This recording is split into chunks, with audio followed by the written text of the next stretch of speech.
instead of sending you all a clip this week, I've decided to front up and give you my message.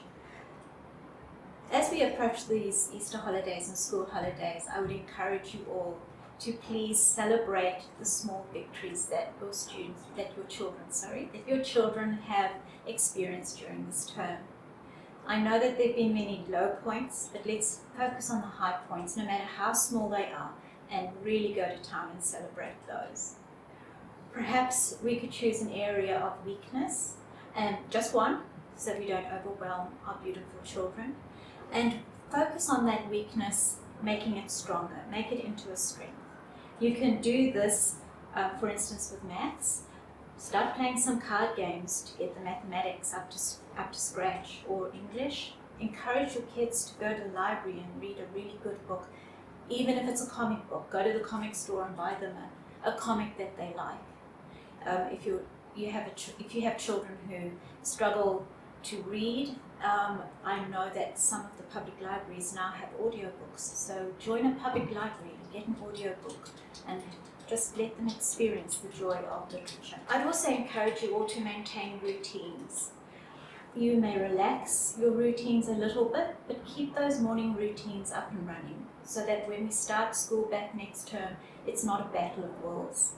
Also, I would like to encourage you all to, if you haven't already read The Importance of Sleep, go back over that resource and keep your nighttime routines strong, and I almost want to say strict, because a good night's sleep goes a long way when our children are having to cope with the overload of just functioning in daily life.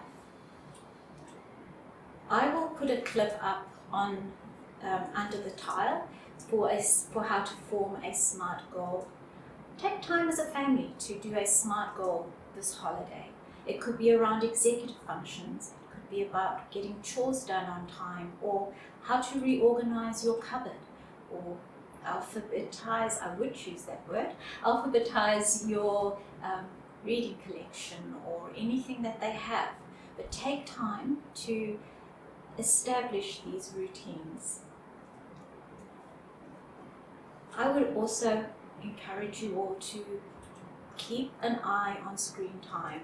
I do not normally promote any specific literature. Well, I do promote literature, but recently I have seen the series Adolescence, and it really gives you things to think about and probably really good conversation starters around the effects of social media and the way that our children often feel pressured to react and to participate in social media. On that note, often I am very surprised by the responses I get when I take time to sit with a kid, lunchtime, and just chat and ask deep, meaningful questions that open conversations.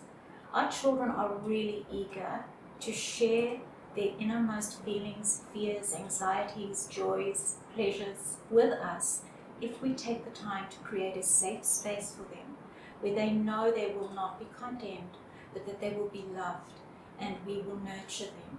So take some time around a campfire, if it will stop raining, or around a dinner table, or even around a cup of Milo, and if it's going to be cold.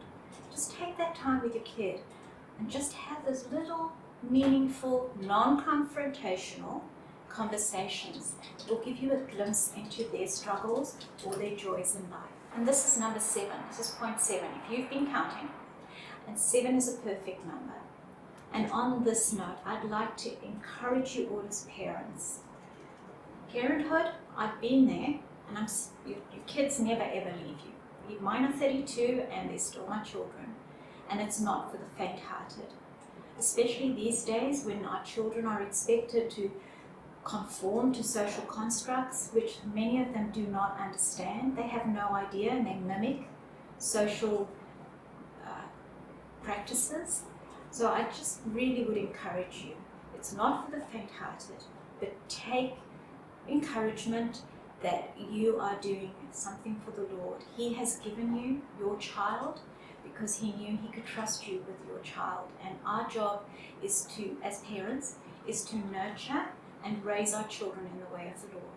So as we celebrate Easter and we remember what Jesus Christ did for us and the love of the Father towards us and His mercy and His grace, I pray when your children are driving you up the wall that the Holy Spirit will remind you very gently, you yourself were a child once upon a time, and that we all need grace and mercy every day. So on that note, may you have a blessed Easter and have safe travels, even if you're just traveling to the plaza.